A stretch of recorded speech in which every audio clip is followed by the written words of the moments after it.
The sky over Seoul turned black at exactly 3:47 in the afternoon.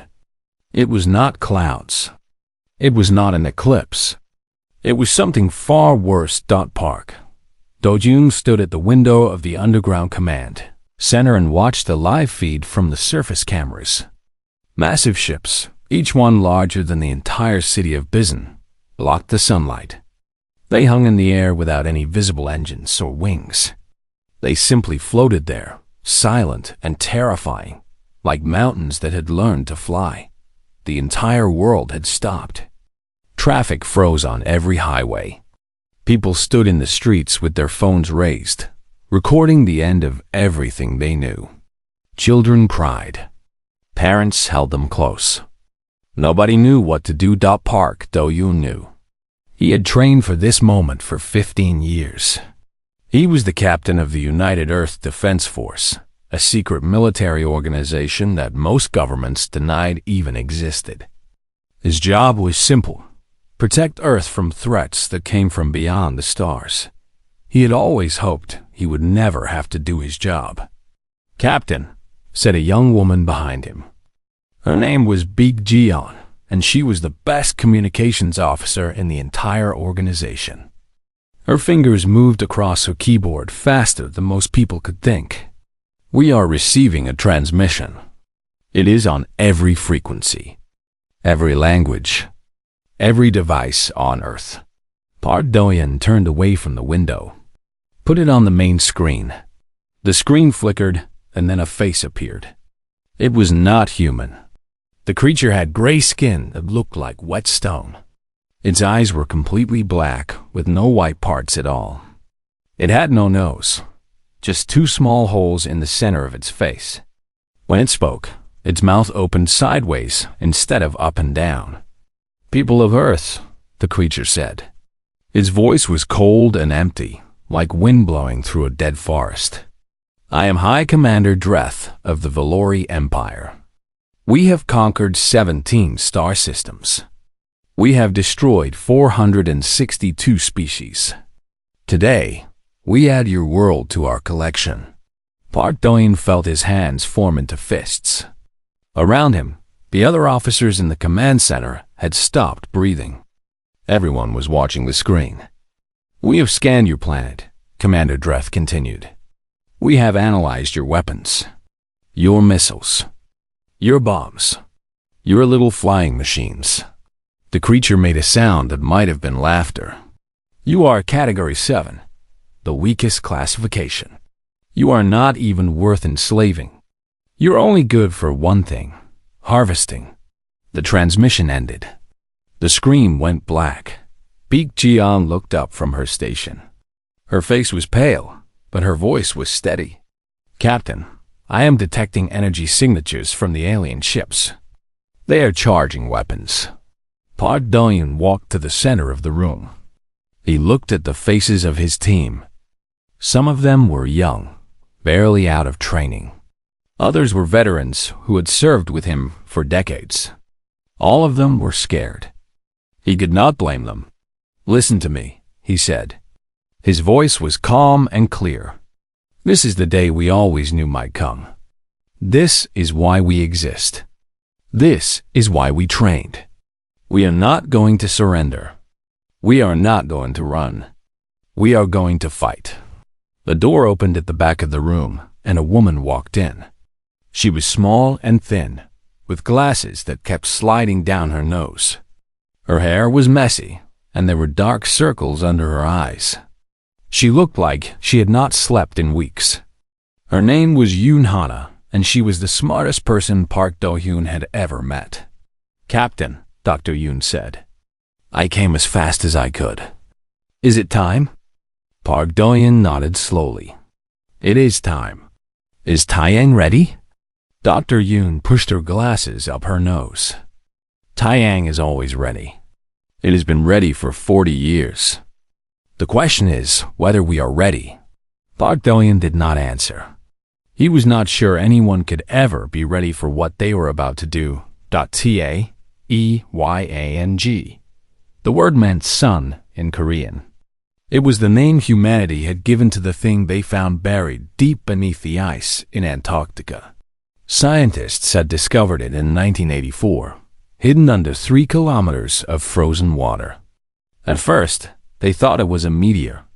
Then they thought it was a crashed spaceship. Then they realized it was something far more ancient and far more powerful. Taiyang was a weapon, not a human weapon.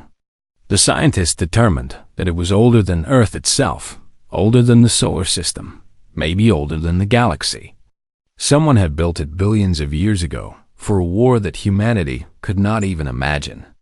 And then, for reasons no one understood, they had hidden it on Earth. For 40 years. The world's greatest scientists had studied it in secret. Every nation had contributed their best minds. They had learned how to wake it up. They had learned how to point it. But they had never learned how to control it. Taiyang did what Taiyang wanted to do. Humanity could only ask. They could never command. "We have no choice," Park Do-hyun said. "If we do not use it, we die. If we use it, maybe we die anyway. But at least we fight." Dr. Yoon nodded. She understood. She had spent her entire adult life studying Taiyang. She had touched its surface. She had felt its power humming through her bones. She knew better than anyone what they were about to unleash. Suddenly, alarms started screaming throughout the command center. Red lights flashed on every wall. Baek Jaeon shouted over the noise. "Captain, the alien ships are firing.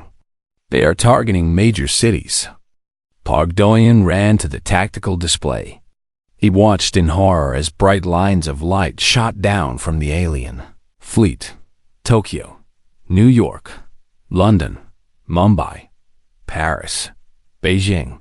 One by one, the great cities of Earth exploded into fire and dust. The numbers on the screen climbed higher and higher. 1 million dead. 5 million. 10 million. 20 million. Park Do-hyun's hands were shaking. He could not stop them. Behind him, someone was crying. Someone else was praying. The world was ending, and there was nothing he could do to stop it. Nothing, except one thing. He picked up the red phone on his desk. It connected directly to the leaders of every nation on Earth. Most of them were probably already dead. But some would answer. Some had to answer. "This is Captain Park Do-hyun of the United Earth Defense Force," he said. "I am requesting authorization to activate Project Cheongong. I repeat, I am requesting authorization to activate Project Cheongong. All surviving leaders, please respond." The phone was silent for a long moment. Then, one by one, voices began to speak. The President of Korea, the Prime Minister of Canada, the Chancellor of Germany.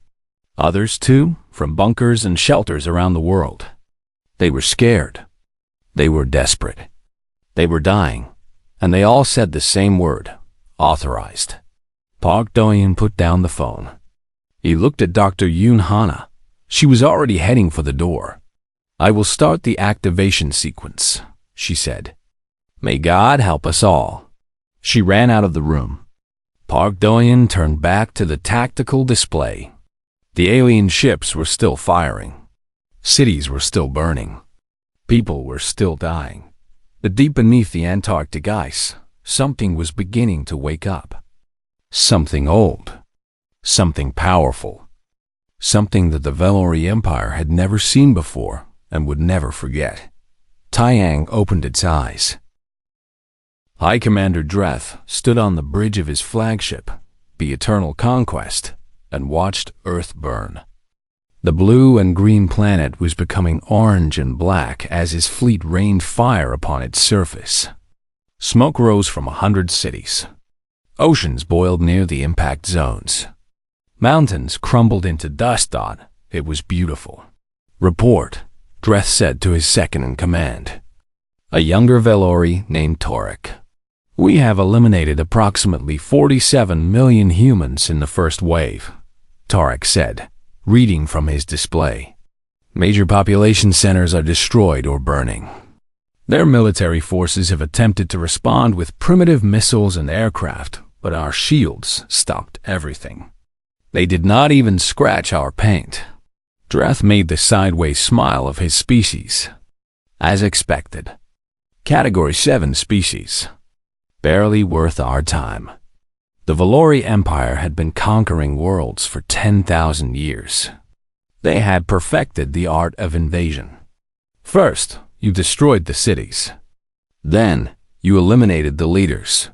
Finally, you harvested whatever resources were useful and moved on to the next world. It was simple. It was efficient. It was what they did. Dreth had personally overseen the destruction of 31 planets. He had never lost a single ship. He had never faced an enemy he could not crush within days. Humans would be no different. They were weak, soft creatures who had never even left their own solar system. They were nothing but far below, in the burning city of Seoul. A young soldier named Kang Minho crawled through the rubble of what used to be his base. His uniform was torn and covered in blood. Some of it was his. Most of it was not. His entire unit was dead. 20 soldiers, men and women he had trained with for 3 years, were now buried under concrete and steel. He had watched them die. He had heard their screams. He had tried to save them, but there was nothing he could do. The alien weapons were too powerful. The destruction was too complete. Minho pulled himself out of the wreckage and looked up at the sky. The alien ships were still there, still firing, still destroying everything he loved. His city, his country, his world. He wanted to scream. He wanted to cry. He wanted to find a weapon and shoot at those ships until they fell from the sky, but he knew it would not matter. He had seen the missiles hit the alien shields and disappear. He had watched fighter jets explode against invisible barriers.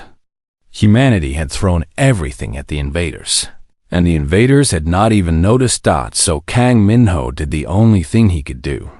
He started walking. He did not know where he was going. He just knew he could not stay still. If he stopped moving, he would give up. And if he gave up, he would die. 3,000 kilometers away, in the underground command center, Lieutenant Baek Ji-young was listening to the alien communications. She had spent years learning to decode foreign signals, but she had never expected to decode signals from another world. Still, language was language. Patterns were patterns. And the Valori were not trying to hide their messages. "Captain," she said, her voice tight with anger, "I have translated their tactical chatter. They are already dividing Earth among their noble houses. They are arguing about who gets which continent. They think we are already finished." Park Do-eun stood with his arms crossed, watching the destruction on the main screen. His face was like stone. Let them think that. Let them believe we are weak. When Taeyang wakes up, they will learn the truth. "If Taeyang wakes up," Big Jian said quietly. The captain looked at her sharply. "It will wake up. Dr. Yoon has never failed us." But even as he said the words, Park Do-hyun was not sure he believed them. Taeyang was not a machine that could be turned on with a switch. It was something alive, something aware, something that made its own choices. Dr. Yoon had explained it to him once. Taeyang was like a sleeping giant. You could shake it and call its name, but you could not force it to open its eyes. It had to choose to wake up. And if it chose to keep sleeping while Earth burned, there was nothing anyone could do. In the Antarctic facility, Dr. Yoon Hana stood before the activation chamber. The room was enormous, carved directly into the ice and rock beneath the frozen continent. In the center of the room, suspended by magnetic fields, was a crystal. The crystal was pure white, almost painful to look at. It was about the size of a car, shaped like a perfect teardrop. It did not reflect light. Instead, it seemed to drink light, to pull it in and hold it. When Dr. Yoon stood near it, She could feel warmth spreading through her body, even though the room was below freezing. This was not Taiyang itself. This was just the key. The real weapon was buried much deeper, 3 kilometers straight down, in a chamber that no human had ever entered. The crystal was how humanity communicated with it. The crystal was how they asked for help. Dr. Yoon placed her hands on the control panel. Around her, dozens of scientists and technicians worked at their stations. They had practiced this procedure hundreds of times. They had never done it for real. They had never needed to. Beginning activation sequence, Dr. Yoon announced. Her voice was steady, but her heart was pounding. All stations report status. One by one, the stations reported ready. Power systems, magnetic containment, communication arrays. Everything was green. Everything was working. Dr. Yoon took a deep breath and pressed the first button. The crystal began to glow. On the bridge of the Eternal Conquest, an alarm suddenly rang. Torak looked at his display and frowned. Commander, we are detecting an unusual energy signature from the southern continent of the planet. I have never seen readings like this. Commander Dreth walked over and looked at the display. The numbers were climbing rapidly. The energy level was already higher than anything the Valori fleet could produce. And it was still rising. What is that? Dreth asked. Unknown, Commander. Should we investigate? Dreth stared at the readings for a long moment. A small feeling stirred in the back of his mind. It was unfamiliar and uncomfortable. It took him a moment to recognize it. Fear. He pushed the feeling away. That was ridiculous. The Valori did not feel fear. They had evolved beyond such primitive emotions. They were the masters of the galaxy. Nothing could threaten them. Nothing could hurt them. Ignore it, Dreth said. It is probably just a nuclear reactor in meltdown. These creatures are destroying themselves. Continue the bombardment. Torak nodded and turned back to his duties. It was the last order High Commander Dreth would ever give in the Antarctic facility. The crystal was now blazing with light. Dr. Yoon Hana had to shield her eyes. The temperature in the room had risen by 30 degrees. The equipment was screaming warnings. And still the power climbed. Then, from somewhere deep below, Dr. Yoon felt a vibration. It started small, just a gentle trembling in the floor. But it grew, and grew, and grew. Soon the entire facility was shaking. Scientists grabbed their desks. Equipment fell and shattered. The lights flickered and died, leaving only the blinding glow of the crystal. Dr. Yoon fell to her knees, not from the shaking, but from something else. Something was touching her mind. Something vast and ancient and incredibly powerful. It was looking at her. It was looking at humanity. It was deciding whether they were worth saving. She felt her lips moving, forming words she did not choose to speak. Please, she whispered. Please, help us. We cannot fight them alone. We are dying. Our children are dying. Please. The presence in her mind was silent for a long moment. Then it answered. And 3 kilometers below the ice, Taiyang began to rise. The ice broke first. Across Antarctica, the frozen surface that had remained unchanged for millions of years suddenly cracked open. Great sheets of ice, each one the size of a city, tilted and fell into the dark ocean below. The sound was like thunder, like an earthquake, like the end of the world. Scientists at research stations across the continent ran outside and watched in terror as the landscape transformed before their eyes. Some of them thought it was climate change finally destroying everything. Others thought it was the alien attack reaching even this frozen corner of the world. They were all wrong. From the center of the destruction, from the exact spot where Dr. Yoon Hana had sent her desperate prayer, something emerged. It rose slowly at first, pushing through kilometers of ice and rock as if they were nothing more than water. It caught the light of the dying sun and reflected it in colors that human eyes had never seen before. It was a spear. The spear was 3 kilometers long, made of a crystal that looked like frozen starlight. It was perfectly smooth, perfectly straight, perfectly beautiful. As it rose higher and higher into the sky, it seemed to bend the air around it. Light curved in strange ways. Gravity pulled in directions that made no sense. Reality itself seemed to twist and stretch near the weapon.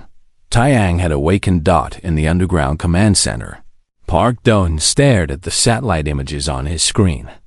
He had seen pictures of Taiyang before, taken by cameras inside the Antarctic facility. But those images had shown the weapon sleeping, dormant, barely glowing. This was something completely different. "It is beautiful," Big Jian whispered beside him. Park Doyan nodded slowly. It was beautiful. It was also terrifying. Humanity had woken up something they did not understand, something they could not control. They had asked for help, and something had answered. But that did not mean the answer would save them. "Track its movement," he ordered. "Tell me where it goes." On the surface, in the ruins of Seoul, Kang Minho saw the sky change. He had been walking for hours, stepping over bodies and around burning buildings. His feet were bleeding. His lungs burned from the smoke. His heart was empty. Then he looked up and saw the light dot at first. He thought it was another alien weapon. He had seen so many terrible lights today. Every time the sky brightened, something else died. But this light was different. This light was not falling down. This light was rising up. Man Ho stopped walking and watched as the light climbed higher and higher. It passed through the clouds. It passed through the upper atmosphere. It reached the edge of space and kept going, moving toward the alien fleet that had destroyed everything he loved. For the first time in hours, Kang Minho felt something other than despair.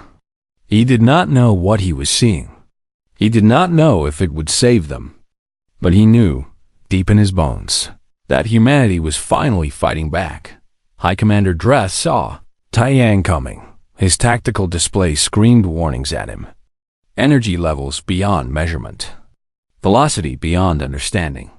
A single object moving toward his fleet with the power of a small star. "What is that?" he demanded. "What are those creatures throwing at us?" None of his officers could answer.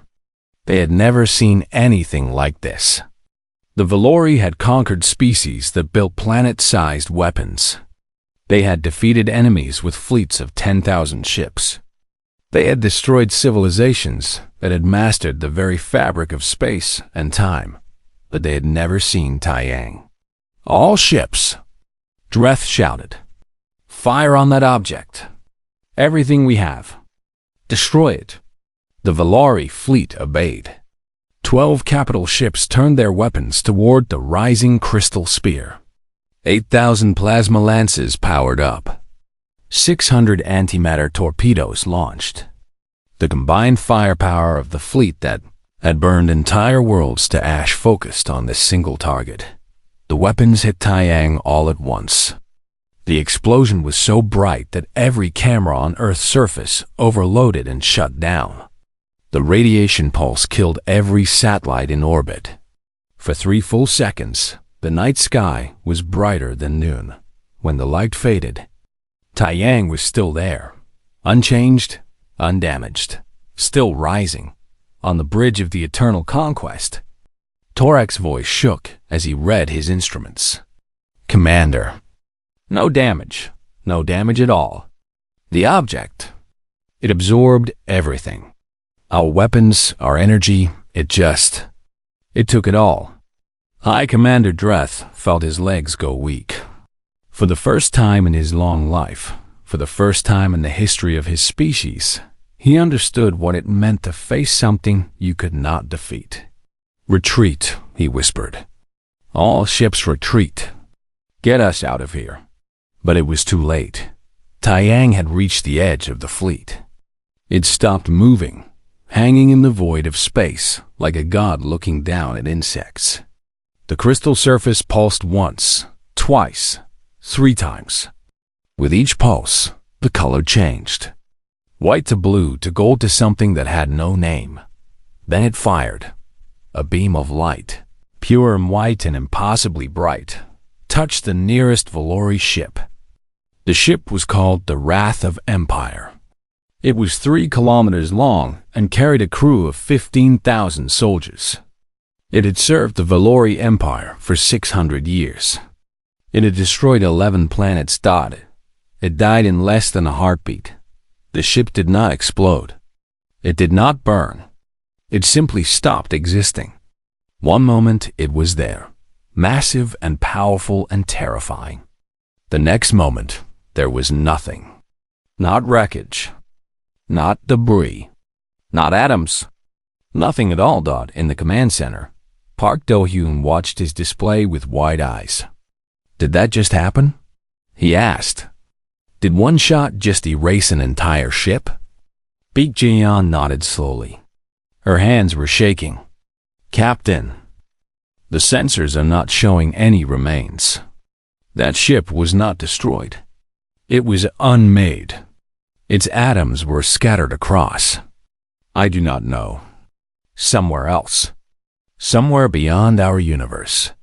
Park Do-hyun sat down heavily in his chair. He had hoped Taeyang would save them. He had prayed for exactly this moment. But now that it was happening, he was afraid. Not of the aliens. Not of the battle. He was afraid of what humanity had just shown to the galaxy. Taeyang continued to fire. One beam, one ship. Again and again and again. The Valori fleet tried to run, but the weapon was faster. It seemed to know where they were going before they did. It appeared in front of fleeing ships and ended them. It hunted them like a predator hunts prey. In Seoul, Ka Min-ho watched the sky flash with distant explosions. He fell to his knees in the rubble and wept. He wept for his dead friends. He wept for his destroyed city. He wept for the millions of people who would never see this moment. But mostly, he wept with relief. On the bridge of the Eternal Conquest, High Commander Dreth stood alone. His crew was dead or had fled to the escape pods. His ship was the last one remaining. Taeyang floated outside his window, beautiful and terrible, waiting for him. Dreth had never begged for anything in his life. He had never needed to. The Valori were the strongest. The Valori always won, but now, facing the end of everything he was, High Commander Dreth found himself wanting to beg. He wanted to tell the humans he was sorry. He wanted to promise to leave their world alone forever. He wanted to offer them anything, everything. If they would just let him live. He opened his mouth to speak. Taeyang fired, and High Commander Dreth, conqueror of 31 worlds, became nothing at all.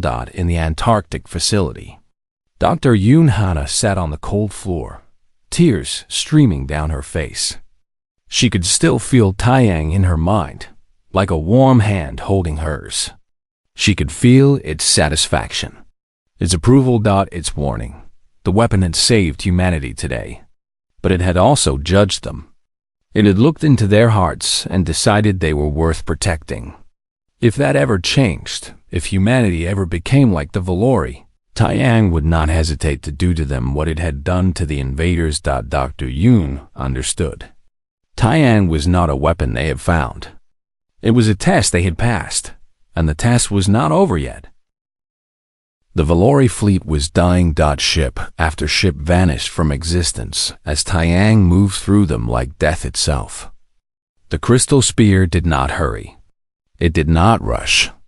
It killed with the patience of something that had all the time in the universe. Park Do-hyun watched the tactical display as red dots disappeared one by one. Each dot was a ship. Each ship carried thousands of Valori soldiers. In the past hour, more than 100,000 aliens had simply stopped existing. He should have felt joy. These creatures had killed millions of his people. They had burned his cities and laughed at his species. They deserved this, but Park Do-yoon was a soldier. He knew what death looked like.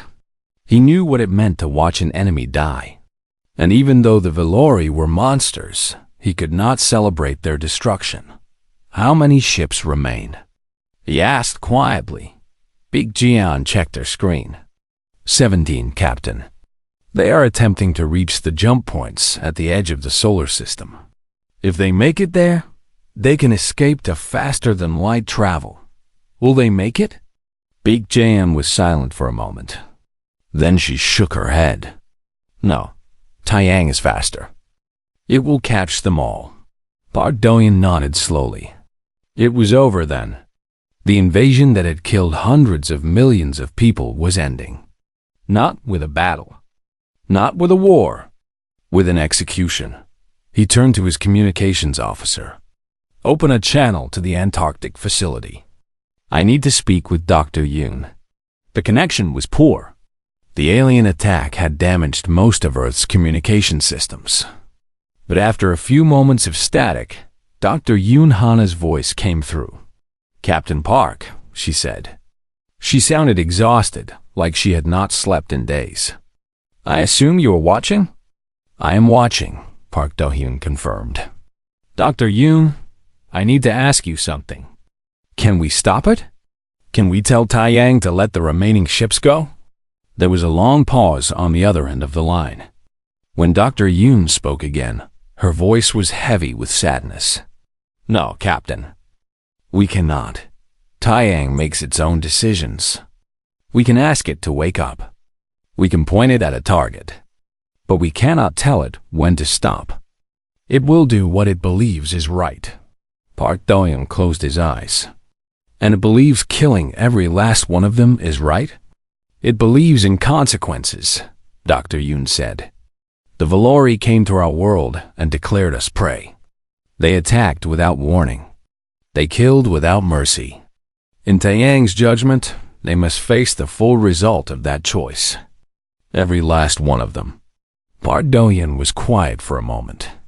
Then he asked the question that had been burning in his mind since the weapon first activated.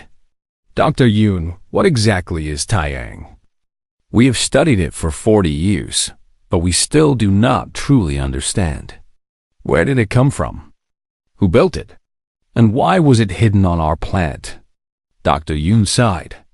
I have spent my entire life trying to answer those questions, Captain. What I know is this. Taiyang is old. Older than our sun. Older than most stars in the galaxy. It was built by a species we have never found any other trace of. They may be extinct. They may have evolved beyond physical form. We do not know. But why put it on Earth? My theory, Dr. Yoon said slowly, is that they placed weapons like Taiyang on many young worlds. Worlds with life that might someday grow into something more. Think of it as a guardian, a protector, but also a judge. Park Do-yoon frowned. A judge? Yes, Taiyang does not protect us because we asked.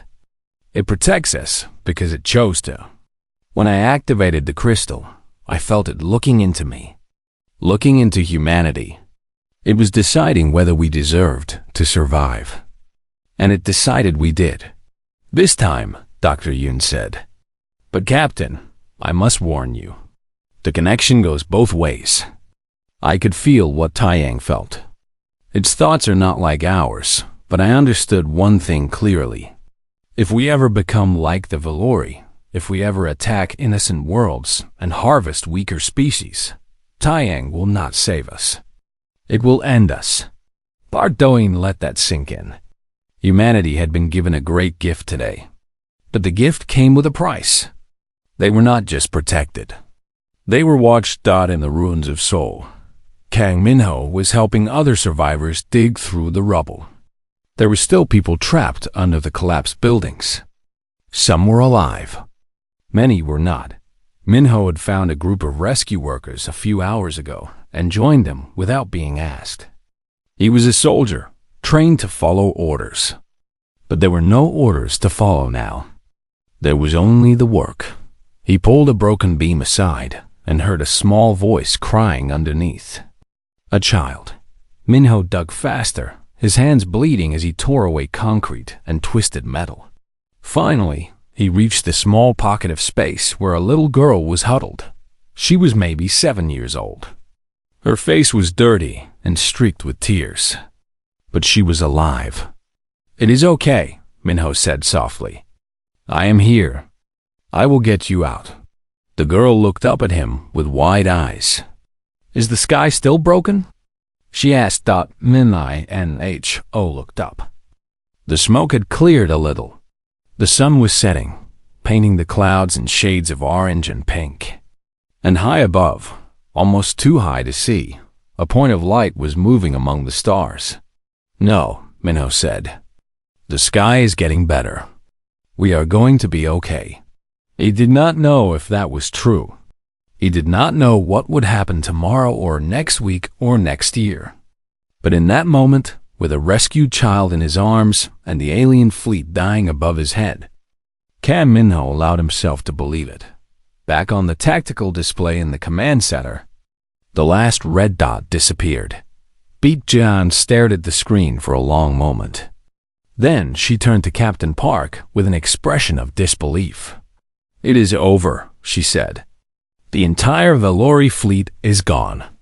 147 ships. More than 200,000 soldiers. All of them gone." Pardoyan nodded slowly. He did not feel victorious. He felt tired. So incredibly tired. "What is Taiyang doing now?" he asked. Beak Jian checked her instruments. It is coming back. It is returning to Earth." On the screen they watched as the crystal spear descended through the atmosphere. It moved slowly now, gently, as if it knew the danger had passed.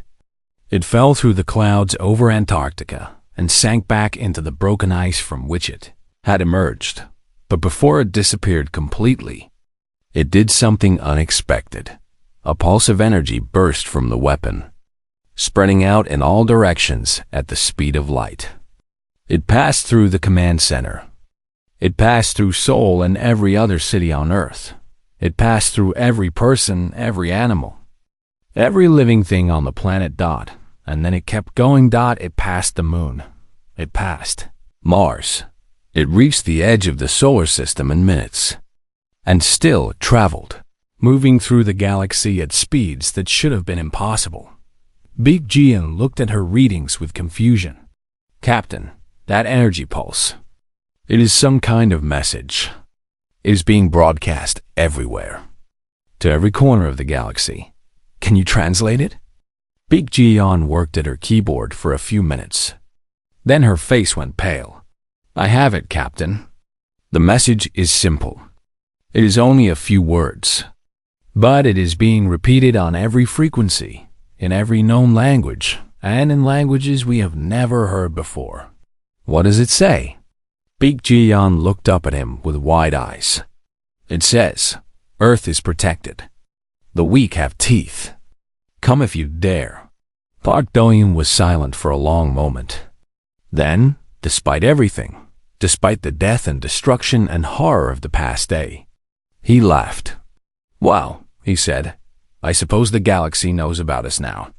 And in the cold darkness of space, on 1,000 different worlds, 1,000 different species received the message. Some of them were curious. Some of them were afraid. And some of them began to make plans. 1 month had passed since the sky fell. The world was still counting its dead. 847 million people had died in the 3-day war. Entire cities were gone. Coastlines had changed. The map of Earth would never look the same again, but humanity had survived. Park Do-hyun stood before the United Earth Council in a bunker beneath Geneva.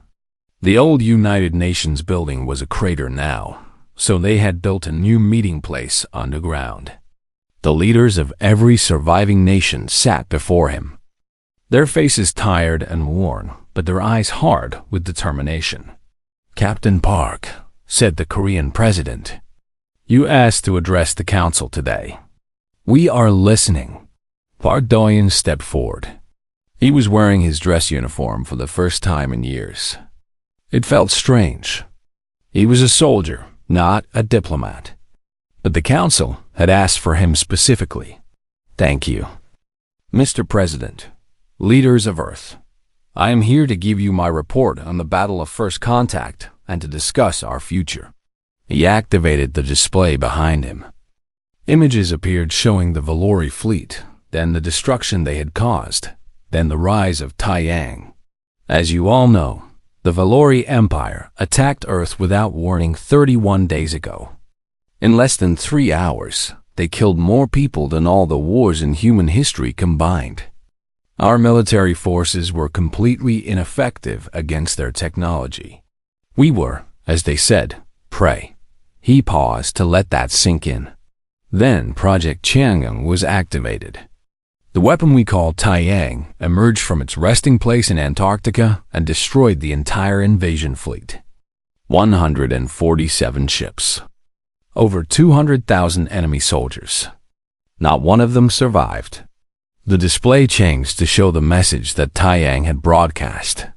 Before returning to sleep, Taiyang sent a message to the galaxy.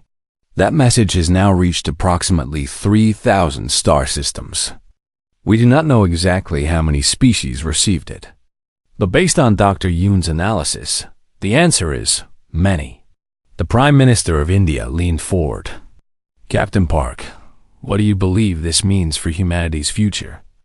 Park Doyen took a deep breath. It means we are no longer alone. It means the galaxy knows we exist.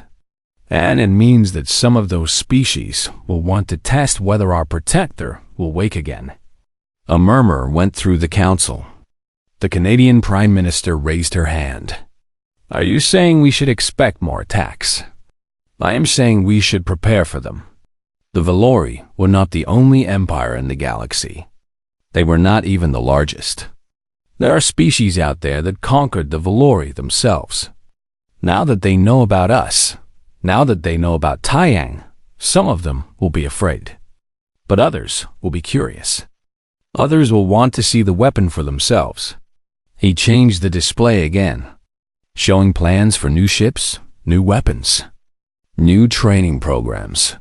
This is why I am asking the Council to approve the creation of a permanent planetary defense corps, not a temporary force, not a secret project, a real military, funded by all nations, trained to fight threats from beyond Earth.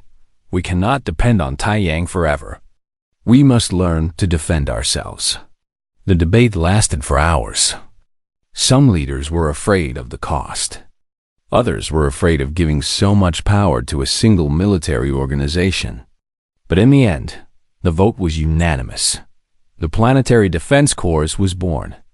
3 months later, Sergeant Kan Minho stood at attention in a training facility in Australia. He had been promoted after the war. His bravery and soul, his work rescuing survivors, his refusal to give up even when everything seemed lost, these things had been noticed. Now he was training the next generation of soldiers. Men and women from every country on Earth had volunteered to join the Corps. They came from different backgrounds, spoke different languages, believed in different gods.